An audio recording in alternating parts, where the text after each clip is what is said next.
welcome to Eye on Horror, the official podcast of iHorror.com. This is episode 103, otherwise known as season 6, episode 4. I am your host, James J. Edwards, and with me, as always, is your other host, Jacob Davison. How you doing, Jacob? Doing all right.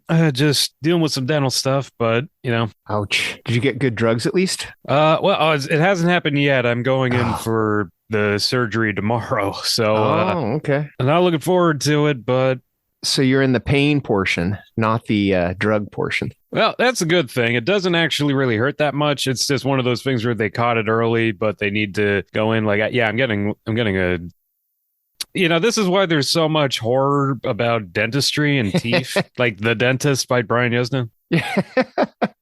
Also with us, as always, is your other host, John Correia. How you doing, Correia? It's fascinating hearing other people talk about these things as someone who hasn't been to the doctors outside of like emergencies in like 10 fucking years. I've had so much dental work done in my life that I swear I'm just completely, I mean, even if I had a toothache, I probably wouldn't even notice it just because my mouth is probably just permanently numb to any of that stuff. Comfortably numb. Gotcha. What's been going on, you guys? What you been watching? Not much has come out since last time we talked. Not much like real horror. Right. Well, the closest I could think of is I saw that Willem Dafoe movie Inside that was kind of a horror movie. It's like basically a one-man show with like Willem Dafoe as this art thief who's airlifted into this artist's private penthouse to steal a painting, but it goes wrong and like he's locked in by the security system because it's like a smart house situation and he's abandoned by the rest of his team and he has to make do with whatever resources he can find inside the penthouse, and he starts to go more and more crazy. And like, it's funny, it's kind of weird and disturbing, and like, it's just, if you love a Willem Dafoe performance, especially one where he goes nuts, like, this is your type of movie. Have you guys heard of a movie that's probably from 20, maybe 30 years ago called Captured? It's about a dude who gets stuck in a car and it's in a garage. And this is what I remember. See, the thing is, I watched it. It's one of those movies you can find in like the dollar DVD bin. Or Tubi. It's probably on Tubi, yeah. And I remember the one time I've seen it, it was the weekend after a really bad breakup for me. So I was like drifting in and out of sleep and depression. And it was one of those probably 3 a.m. watches. But it's about a dude. It's this car has this crazy security system. And this guy who, I don't know if he's trying to break into it or steal it or something, but he gets trapped in this car by the security system. And it's like, from what I remember, like he loses fingers and limbs and stuff to this security. It's what it kind of reminded me of when you said that he gets trapped inside this art collector's house. Made me think of Captured. It's just on a smaller scale. I think it's called Captured. That sounds like that would be a great double feature with that Stuart Gordon movie. Stuck. Yeah, where the guy gets stuck in the windshield. Yeah. And she like drives home and then like in the garage and stuff. Based on a true story. And yeah, I think it's Captured from 1998. Is it? Yeah. Yeah, I just looked it up on IMDb. A car thief breaks into a man's house who is on a low because his career is being taken away. The man locks up the thief in the car and tortures him. There you go. Yeah, Damn. That's it. Yeah. Okay. So maybe it's not the security system. And with Wishmaster's Andrew Divoff. Oh. And Nick Mancuso. There we go. Tubi double feature. Tubi should have it. They have everything. It's not good. I would expect them to. Okay. Captured is not a good movie, but it is kind of an interesting concept. He traps him in this car, Conversely, I thought Inside was great. I really dug it. Like I'm a Dafoe fan. I stand Dafoe, but no, it was really good. I dug it, and it does kind of wrap you in that kind of claustrophobia and kind of encroaching madness that his character goes through. Does he spill his beans though? He spills caviar at one point. That's fish beans. Yeah, sure. Right? Okay. Yeah, no, it did give me a little Lighthouse vibes, but yeah, no, it was pretty fun. I'd recommend it. This is why I'm not invited to fancy parties, because people will be like, caviar? Oh, fish beans? No, Correia. Also, you weren't supposed to wear sweats. Come on. I can see that. Especially your Mars Attacks jogger sweats. That's what I'm wearing right now. How did you know? You didn't even see. Oh, I didn't know. I just took a flying guess. Probably the closest thing to horror that I saw is John Wick 4. Oh, John yeah, Wick I saw it Chapter too. 4, yeah. Yes. It is. I think it might be the best one of the bunch, which I was kind of reluctant going in because it does have a 3-hour running time. And you guys know what I think about 3-hour running times. Yeah. But, I did like the Midsommar director's cut. Boogie Nights is my favorite of all time. I liked Babylon, and I liked John Wick Chapter 4. It is, it definitely closes the Wickiverse. I mean, it wraps things up. Donnie Yen plays the other hitman who Kane. He's given his name by and it's actually your Stan Bill Skarsgård plays the main villain. Oh yeah, the Marquis. Yeah, he's it's funny because as we were walking out, one of the reps, not one of the theater reps, was like, "Oh, I wish that I had every one of his outfits." He's like a very well dressed villain. Yeah, they costumed him really well because he's like rail thin, so they put him in like these tight suits with like It's they costume him really well. Yeah, Donnie Yen, it's sort of like Rogue One-ish. He plays like a blind hitman. And there's one, it's funny, there's so much humor in John Wick. And of course, the stunt choreography is on point. It makes you wish there was an Oscar for that category. We added that category in the San Diego Film Critics Society Awards, and I'm going to be trumping for frickin' John Wick 4. But there's one scene in particular, and Jacob's going to know exactly which scene I'm talking about, that has total Homer Simpson vibes. It just totally cracked. It's one of those. Is this really happening to John Wick? It's 2 words: Springfield Gorge. Yeah. Don't. Yeah. And although standout for me had to be Scott Adkins as this German hitman named Killer Harkonnen, who's got like a gold grill. He's in like he's in like a fat suit or something. So he's like this huge guy and is obsessed with card games, and like he's basically the Jaws of John Wick, like Jaws from James Bond. Richard Kiel with the giant metal teeth. And so it's just, I just really love it when they throw in like a standout character like that, and just a whole sequence at this insane Berlin nightclub. Yeah. The standout for me, I think, is Shamir Anderson, who plays, his character's name is actually Nobody. Whenever they ask him there, "Who are you?" he says, "Nobody." And he plays a guy he's kind of tracking the bounty on John Wick. And what he's doing, it's actually kind of a clever business move. He is kind of protecting him. He's knocking off the other hitmen who are getting close to him until the bounty gets high enough for him to go after it himself. So he's kind of on John Wick's side until he's not, But and he, the reason that I like him so much is he's got a dog buddy who runs around with him. That's like his sidekick is a dog, and the dog actually, he can say, he'll say like nuts, and the dog will go and like grab people's nuts. Pretty cool. And yes, it does all tie back to John Wick's entire motivation for all 4 movies, him losing his dog. Yep. So. And also it has one of the best homages I've seen to the Warriors in a long time. Yes. They're putting out the call on the Hitman radio, which the John Wick universe is hilarious because you got hotels and radio stations. It's sort of like the Warriors because they had a radio station that the gangs would all listen to. But yeah, they have a disc jockey, a black woman who's like, "All right, boppers, you know what to do." And then they start playing "Nowhere to Run." Exactly. To, it's the same song. Yeah, Yeah. It's like a new version of the song, but it's the same song. Yeah. Yeah. And then they also they do other songs too, like Painted Black. Yeah. Yeah. They do. That's awesome. It's a pretty well-made movie. Oh yeah, no, it's brilliant. Like the choreography alone, my God. Oh, the stunt work. Yeah. I mean, Chad Stahelski, the director of all of the movies, he's an old stuntman. I mean, I think he was Brandon Lee's stuntman. I think he had to finish The Crow, actually, is what word on the street is. That when Brandon Lee died during filming, they used one of his stuntmen as a stand-in to get what they needed, and it was Stahelski. I see. That's the rumor. I can see why he's so adamant against using blanks on set if he worked on The Crow. Like that's. Oh yeah, that does make sense. Yeah. He's a big supporter of, that's not needed. And it's like, coming from the guy who brought back Gun Fu and like has one of the most successful action franchises of the last 10 years, like, we can listen to him. Yeah, for Mm. certain. There is no reason to add any extra risk. He's the maestro. I haven't seen John Wick 4 yet, but I did finally watch one of my most anticipated films of the year, or at least since the trailer dropped about a month or so ago. Have you guys heard of The Lake? Yeah. It's a monster movie from. Oh, yeah, it is.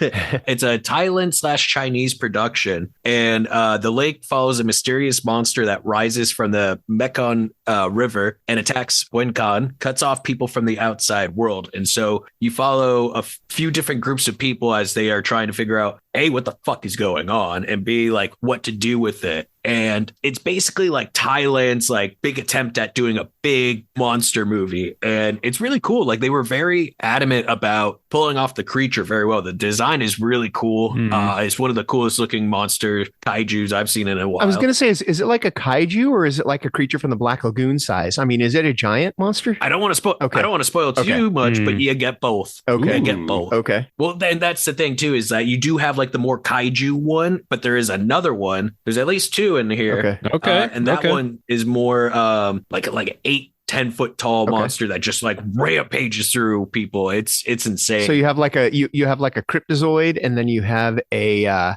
a kaiju. Yeah, Okay. basically. Speaking my language.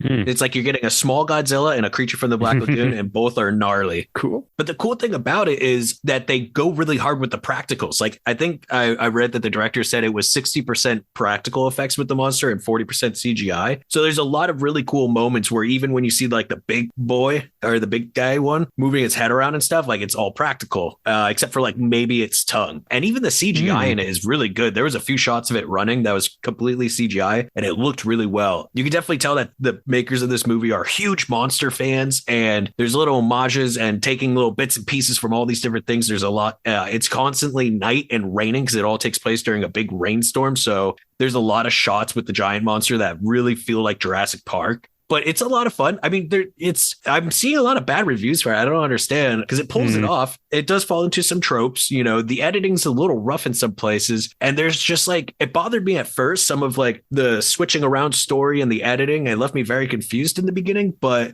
I grew to appreciate that a bit because oftentimes with monster movies, they explain the rules so early. So you're sitting there going, oh, well, you can't do that. It's not going to work against that monster. Like you're really kept in a mystery of like what is going on kind of with them. So I grew to love that a lot towards the end of the movie. But yeah, The Lake, it's on video on demand right now. I think it's getting a Blu-ray release in May. If you like monster movies, it's a hell of a fun time. Definitely up there for my favorite monster movie of the year. Although Troll last year. Yeah. Oh, I fucking love Troll. Still got, okay, I gotta see that one too. Yeah, it's on Vudu for like $6 right now to rent. Not bad. The Lake is? Yep. Now, I also know because Jacob also got a package in the mail. Yeah. As did I. Oh, yeah. We both got our 4K Martin releases from Second Sight. Yes, finally. To be honest, I haven't had the chance to really go into it yet, but I am pretty excited about it. And I did go through the packaging, and I mean, it is stacked. Like it's got like all the discs, it's got the book, it's got the art cards,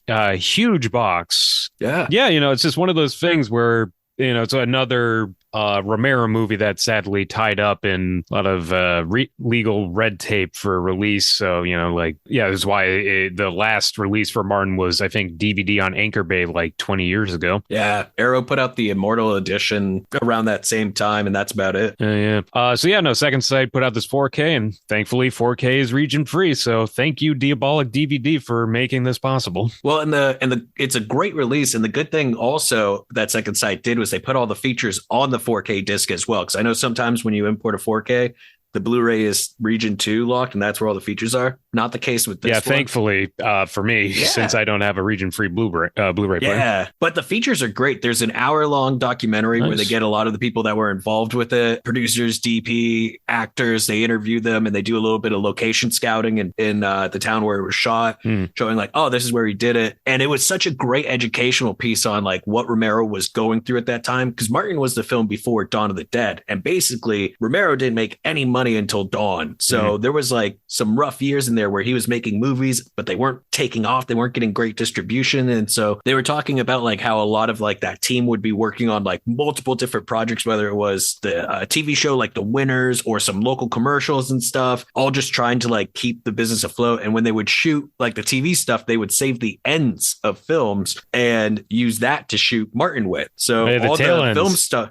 Yeah. So all the film was already taken care of for Martin. And even when they got to that town, they met up with these two brothers, the Dubar brothers, who were local documentarians making a lot of short films. They have one of their shorts on the disc, which is really good. And basically those two brothers hooked him up with all the locations, just calling friends. And this town was so excited to have like a production come in. Like everyone was opening their doors. They were like, all right, oh shit, what's all that noise outside? There's a parade. All right, let's go film in the parade. And that's how you get the final scene in Martin. It was really cool getting all the behind the scenes. The only sad thing is of course, while Second Sight, because it took fucking 5 years for this disc to come out, they uncovered the 3.5 hour director's cut that was all black and white of Martin, because apparently George A. Romero took that print to a location to show them like this is the type of stuff that we do, and then just left the reels there. And so that was uncovered. These farmers were like, yeah, no, my dad has held on to these 16 mil reels for all these years.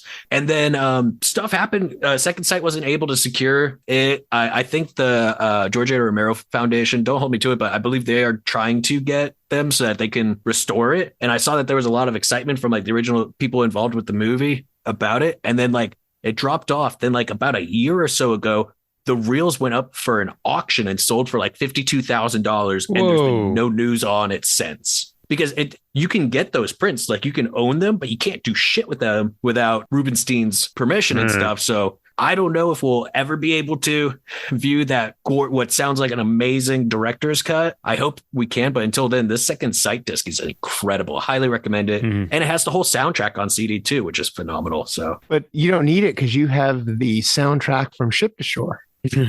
Yeah, but to listen to it in my car, unfortunately, I do have a portable record player, kind of, but it's a cheapo. Yeah, no, that record, that's one of my favorite vinyls. Can you imagine trying to drive with vinyl? I mean, it's put on the dashboard. Yeah, your CD player probably skips, and it's a CD, so vinyl all over the place. That'd be fun. Another thing I saw, not really horror, but applicable, so I don't want to spend too much time on it, but I saw Shazam! Fury of the Gods. Either of you guys see it? No, not yet. But I like the first one. I mean, it's okay for what it is. I don't think it's deserving of all the hate it's been getting. It's a Shazam movie, so you understand that, you know, the Shazam, or what the group of kids that turn into the superheroes, they call themselves the Philly Fiasco in this, because whenever they save people, they always seem to take the blame for destroying, you know, stuff as well. So, you know, like superheroes do.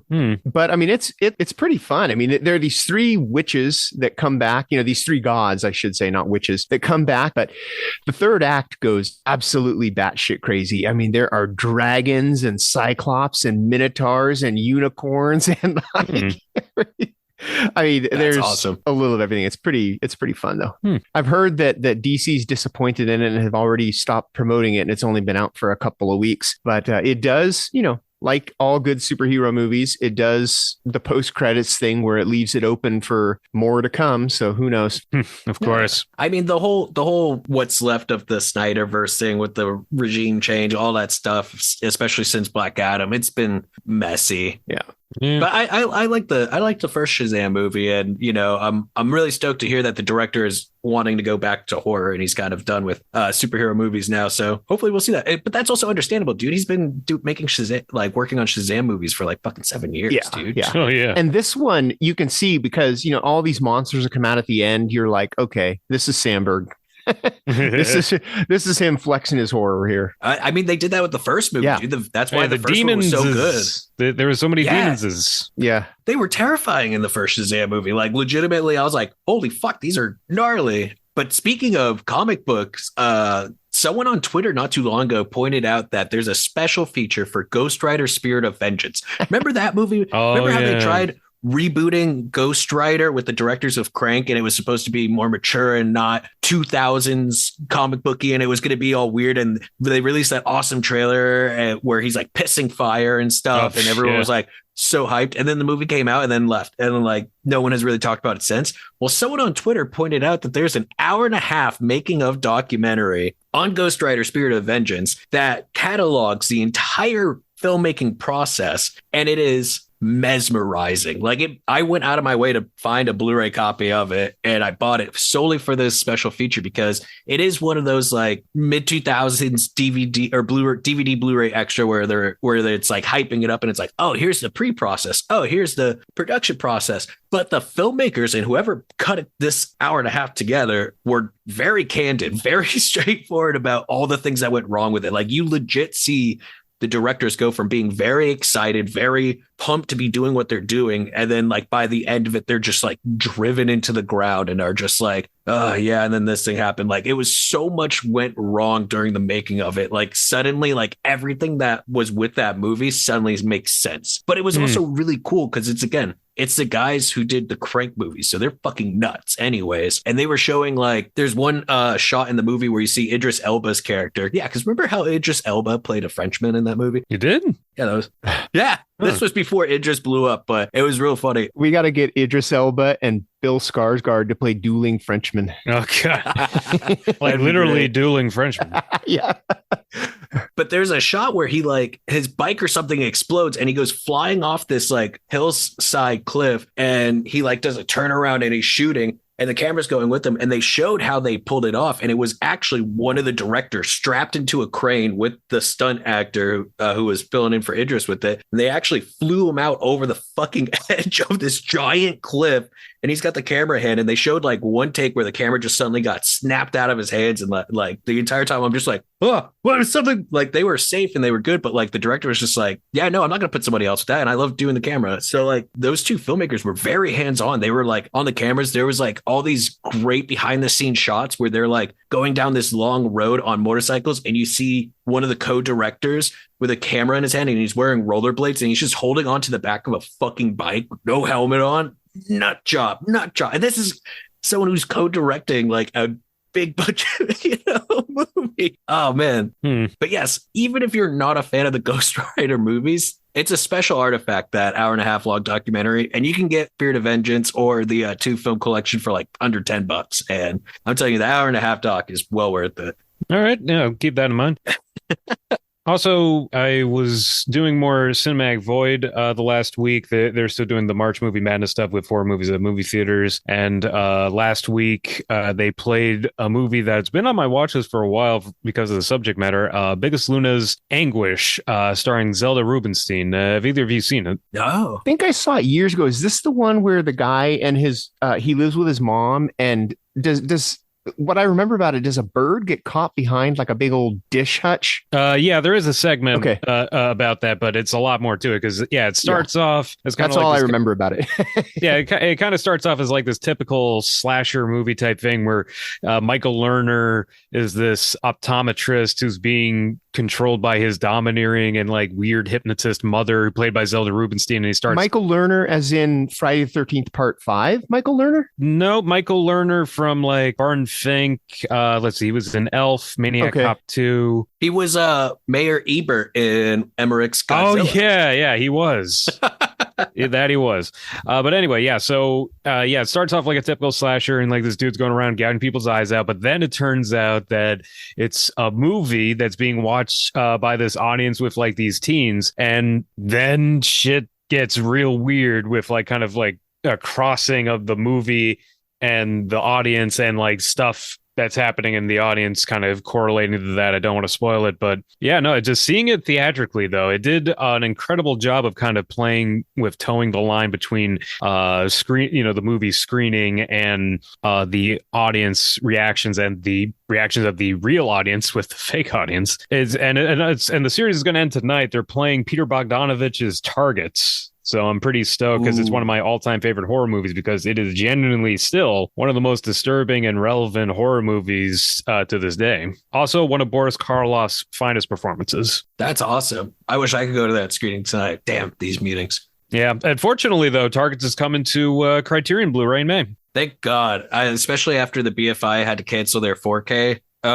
That broke my heart. Oof. Really? I didn't know that. Yeah. I had it pre-ordered on Diabolic, everything, and it got canceled. I was so sad. Yeesh. But hey, it's still getting a Blu-ray, so I'm happy. Yeah, no, I'll that take DVD is hard to find. Yeah, no, I've had my Warner DVD of Targets for like several years, so I'm glad I can finally upgrade. But yeah, I'm definitely gonna have to find a copy of Anguish on DVD or something, because that sounds awesome. Sorry, the name I was thinking of was Larry Zerner from Friday the 13th Part 3. Oh, yeah, no, that's not Shelley. Yeah. That's the name I was thinking of when you brought that up. So mystery solved there. It's all good, but yeah, I don't think there actually is a official release for Anguish. Like, I think it's off home video, but I'm sure you can find it somewhere or another. Tubi. Yeah, that one's gonna have to be a tracking down. Like, I've been getting into Mae West movies, so I've been trying to figure out a way to watch her final movie, Sexette, because that movie sounds insane. She was like 82 playing a 26-year-old. What? No. And Timothy Dalton is one of her lovers in the movie. Ringo Starr as well. How old was Timothy Dalton at the time? What is this movie? It was early 80s. So it was like, I want to say like Bond era Dalton. Do yourself a favor. Look up Natasha Lyonne on Sexette, and she explains like the movie in under like a minute, and it's incredible. And the best part of the clip that I saw, she explains the whole thing, and then it just cuts to Ringo Starr, and he's like, yeah, that movie was a lot of fun. I can imagine. No, it was like a TMC thing, so it's a very short clip, but as soon as I watched it, I was like, I need to watch this fucking movie. Speaking of Natasha Lyonne movies, I also just watched Freeway 2 Confessions of a Trickbaby from Vinegar Syndrome. What'd you think? I thought it was amazing because it is just so batshit insane.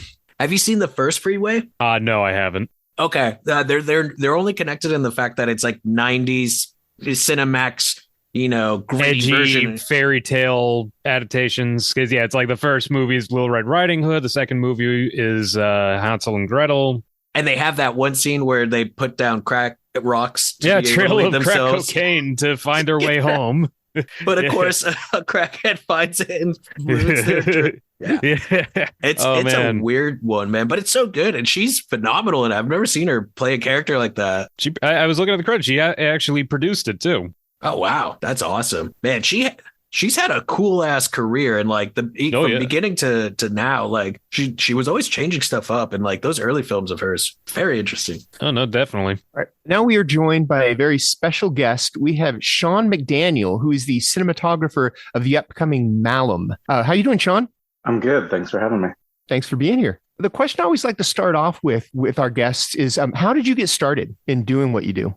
I started making movies when I was a kid, and that kind of just continued on, I guess, to now, right? I mean, for me at first, I was really doing everything. I didn't know a lot of other kids who wanted to make movies, and I would talk them into being in mine, and I would just kind of make do all aspects of it. And then that was just my drive. I went for undergrad film school at University of Florida, and then eventually went to USC for graduate. And just always found my focus was cinematography. And as I found more people to collaborate with, realized that was my strength and really gravitated towards there. Were these like VHS movies that you were doing in your backyard kind of a thing? You're the first movies you were making, not the ones in it was school. Actually Yeah, the first camera I had actually was like this little digital stills camera, and it would let you do like 30-second video clips. Like that was it. And so I was like, okay, that's what we'll use. Okay. And then graduated up to like mini DV was what I was using mainly in high school, a little bit of undergrad. Okay. And then, we got some nicer cameras once I got to USC. So you skipped the VHS phase that the rest of us all went through.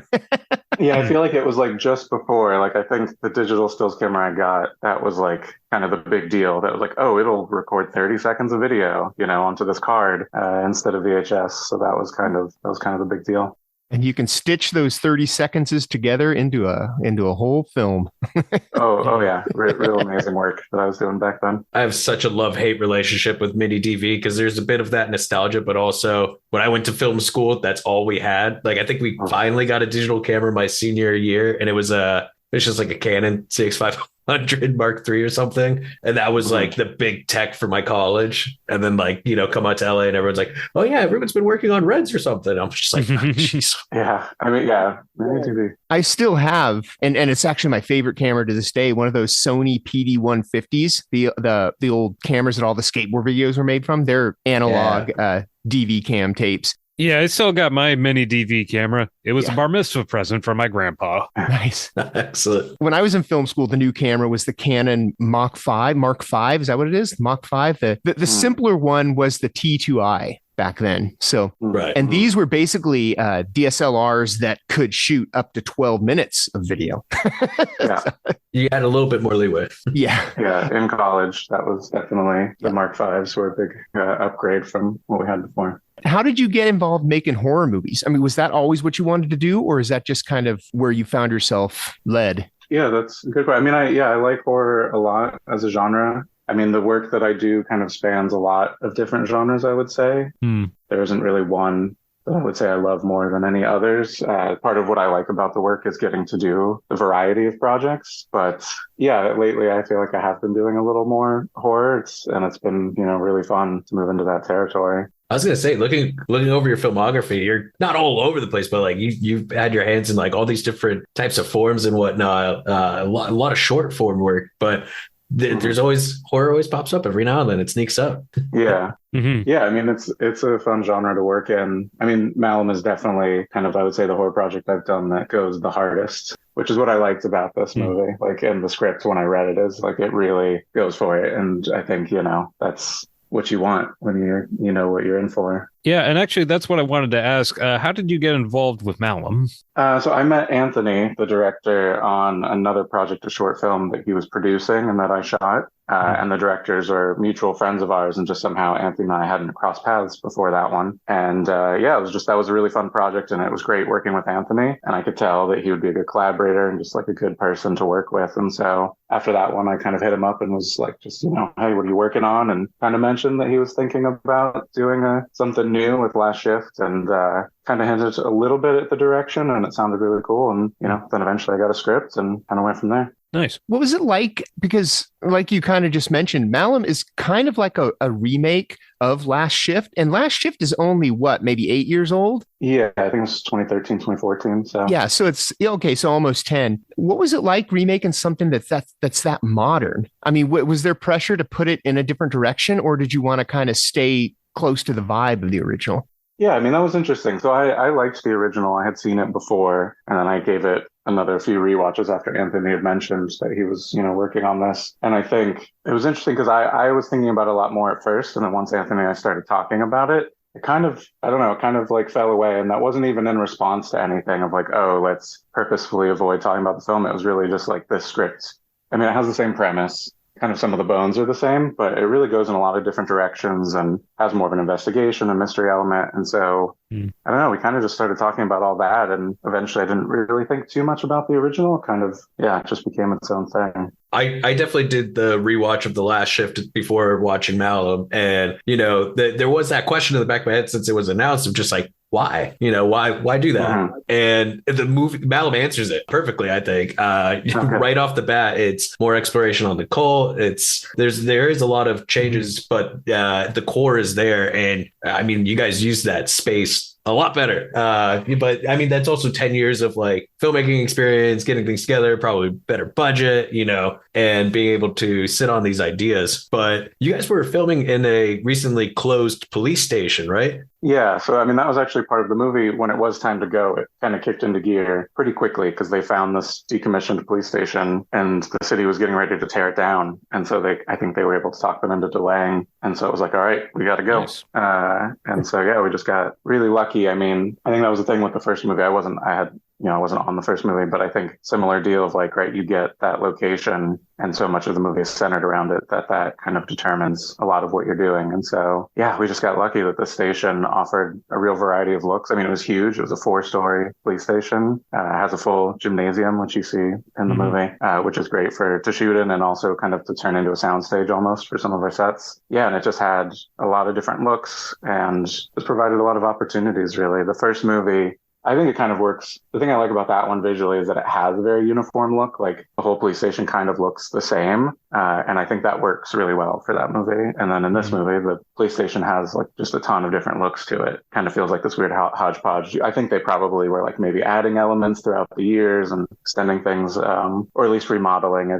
And you don't even see how many looks there are in this place. Like there's a bunch that didn't even work for the movie. That's what I was kind of wondering is because you say that, you used, like the gymnasium, all the different parts of the station. Did Anthony have the location in mind when he started writing the script, or was stuff added as he got the location? Yeah, so no, the location, they found that after. That was when they were scouting, just preliminary scouts to find one. But then once they did find it, they had done a scout before I was on the project and, kind of was pretty thorough, I think, but it wasn't like a full tech scout or anything that we did a bunch later. But I know he made maybe a few changes then. And then once we got there for prep, we were able to spend more time and he was kind of writing, some little subtle changes. Like, yeah, the gymnasium, there was something with a basketball and things like that, if I remember, in early drafts, but I don't think he had thought we would find a police station with a gym in it. So once we did, I was like, okay, well, why not? All right, it's perfect. That's awesome. What were some of your inspirations behind the looks of this? Because, well, it's very, you do so much with this very, I don't want to say bland space because it is a police station, and police stations aren't going for decor. They're going probably for efficiency and to keep things together. So what kind of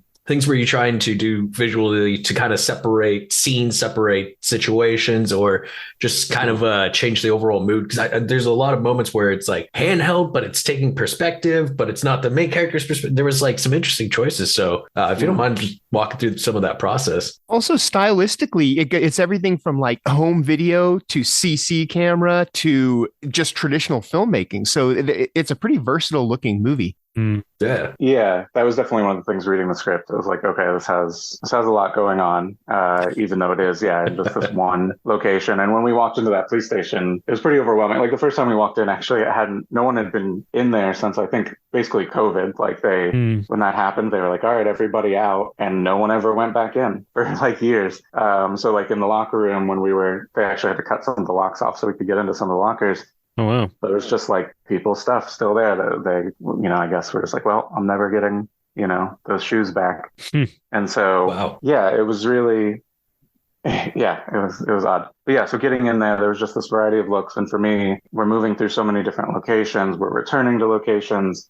But yeah, it could kind of look the same, right? Because it's all pretty much fluorescent lighting overhead. And so we kind of built these, you probably notice, when you're watching it, that there's these color shifts to the lights so that certain locations have a color tone, one that kind of matches what's going on with that theme, but also for me is just kind of like to help the viewer map where they are and remember, right? Because you might return to some of these locations pretty briefly and you might not realize it, but just having that same color tone, your brain is like, oh, cool, great. I remember, I'm grounded in where I am. So that was a big thing. It was just going through and taking the tubes out and putting in our own LED tubes. So one for control, but to create that color palette. And then we could control everything wirelessly and just like speed along pretty quickly, which was nice. They would kind of get ahead of us and set up the next location before we got there. So we could walk in.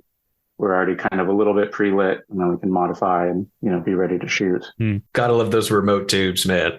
You can just throw them up and be like, all right, so we got most of our filler. What can we do from here? Game changer, those. That was clutch. This is the first movie that I've done where my main package just like didn't have any big HMIs on it. It was just like, we're at night. None of these locations really have windows. There's just no reason for it. And I was like, I just want more and more tubes. That was what I was asking for. It was just very odd. Like it's not what you normally think of, but it was, it was very helpful, for what we were doing. Yeah, sorry. Now I got distracted talking about lighting and I can't remember where we started. No, it's definitely evident that, like you were saying, and setting up the lighting to give you a bit of a mapping or giving you a bit of placement is very helpful, because as great as Last Shift is, it was a bit disorienting sometimes because of the fluorescent. And again, that's understandable. Time, budget, all that fun jazz. I actually in college, we shot a found footage horror film, and we shot in an old jail and stuff. And there's like you were saying, there's no windows, or at least nothing to really shine stuff through. And that was a mess. That was college students trying to shoot found footage. So the lighting was not great in that, but the lighting in here is fantastic. Yeah. Who didn't shoot found footage in college? It's so cheap and easy. Yeah, no, it did make it easy for, especially for students. Yeah, so the found footagey kind of moments in the movie with the cult. Oh Is yeah, like I actually, really like that. yeah, so that's actually all mini DV going back to Oh, yeah. So and that's actually my mini DV camera that I nice. used in high school and college. So when we were talking about it, talked about maybe shooting high eight and doing some other things, and just yeah, it ended up being like, well, the mini DV is really close. I have this, it's ready to go. And yeah, and it has, just such an interesting look. And, we modified a little bit in post because honestly, it kind of held up better than I was expecting. Like I hadn't shot anything on it since, undergrad. And so when we dusted it off and we were looking at it later, I was like, oh, wow, this almost looks too good a little bit. We digitized it just a little bit, just add a few more pixels or whatnot. Yeah, we did mess with it a little because it honestly, just held up a little too well. But it's kind of a fun format to bring out again. Yeah, and something I wanted to ask about, just considering the movie's kind of hallucinatory themes, how did you approach filming that and just kind of the more surrealist aspects? Yeah, the interesting thing about that stuff is like for me, even though the movie does have a little bit of a heightened look, I think I tried to ground it in realism, especially in the beginning, so that as it kind of builds towards the insanity that it gets to, it doesn't kind of play its hand too early. Going in that things are going to get a little crazy, but I don't think, especially if you know the original movie, I don't think people are maybe ready for how far this one goes. You wouldn't expect it. And so, that was the big thing for me at first, is just, being kind of in this realism, a little bit of naturalism, and then just as we go deeper, just kind of leaning into what fit the story and just locations. The gun range that we found that we shoot a good amount of scenes in, especially towards the end, kind of had an interesting look that kind of fit already. And so it was kind of leaning into that and adding our own flair on top. That's awesome. How much, when you guys first came into the building, how much was already, trying to think of how I word it, was the black mold real? Was my questions. Because you said no one had been in there for a long time. So when you say, don't go into holding, there's all that black mold. I'm like, that's a lot of black mold. Was that real? That was all added by art department, but there actually was a few parts of the station where there was mold and they had to send people in to treat it. And we were like, no one goes over there for a few weeks during prep. And they had to do a check. Because it's true. No one, that was the thing I forgot to mention. I got distracted by lighting. Is when we got in there for that first scout, no one had been in there for years. And I guess for whatever the way the AC works, they had to actually leave the heat on so things wouldn't freeze over. Didn't understand what they were talking about. But basically it was already a really hot summer in Kentucky. And then they had the heat on. So when we walked in, it was, it felt like it was probably over 100 degrees in there. It was pretty crazy. And so we had to do our whole first tech scout, just all of us just dying in this heat. And it was kind of an impressive and oppressive first way to walk through that station. It kind of fit, I feel like, thematically, just the weight that we were feeling from all that heat kind of pouring down on us. Yeah, so that made that first scout pretty interesting. And that one was really just about narrowing things down. The place was just so big. It was about figuring out what actually made sense for us, what new opportunities did places offer. And so that was really helpful and a really great first start, because we did find a lot of new stuff that added little subtle changes and were able to just narrow down specifics, which was great. That's awesome. That's also a testament to the set deck team. If I thought all that black mold was real, it sounds like that's too much. I don't know who had the time. I guess they killed it. That's terrifying. Was there any points where you guys were, because it's like you said, a big kind of leftover police station, any moments where you just genuinely got creeped out by the environment and where you were at? I don't know that there was any time that I was creeped out in there. I was, any spaces like that don't tend to bother me too much. There were a few odd things. There's elevators in the building because again, it's such a huge station. And one of the two inside on the ceiling just had footprints running across, as if someone had Spider-Man upside down just walked across the top of the ceiling, these intense boot prints. I remember the first time I noticed that, it was just every time I got in that elevator from then on, I would just look up and look at them and just all right, don't know how those got up there, but there they are. Just seeing if there's a second set since the last time you went there. Yeah, luckily no new additions. Oh god, I didn't even think about that. glad I didn't. I'm so glad you didn't think of that while you were there, man. That would have been a terrible way to think. I was just like, how did they get there? I didn't think about that. There could be more. That's true. And where do they lead? Yeah, just to the and that's the thing. And it's not even like they ran down this, the wall of the elevator. It was just the ceiling. It was very weird. It's like, did someone take it down, walk on it, put it back up? Like what? I don't know. It's weird. Yeah, it definitely. I mean, yeah, it wasn't like a chill place to hang. It wasn't like you'd go hang out in the and it had a full like prison level. So the level where the holding cell is, and then where her kind of like main office that she's in was the like prison level. So yeah, I mean, we didn't, I didn't hang out there more than necessary. That was also the only level that wasn't air conditioned by the building. Oof. So another reason also not to linger too much. No, not especially. You said Kentucky in the summertime. That would be brutal. Yeah. The humidity alone. Yeah, it was toasty. I mean, I grew up in Florida, so I'm a little bit used to it, but it's been a while for me since I've had a summer like that again. So it was a little trying. That's gnarly. What's coming up next for you? We know Malum, when this episode airs, will have just come out in select theaters and is going out there. But do you have anything that you can talk about that's in the works right now or coming out for you in the future? Yeah, there's some stuff in the pipeline, but yeah, unfortunately, nothing that I can talk about at the moment. The others, we might have to wait a little bit longer. We had Andrew Gordon McPherson, who scored Kids vs. Aliens last episode, and he kind of said the same. That's why we're kind of laughing about NDAs, because we're like, what do you got coming up? He's all, every day I write music, and someday the people who are paying me to write music will tell me when I can tell you what I'm doing.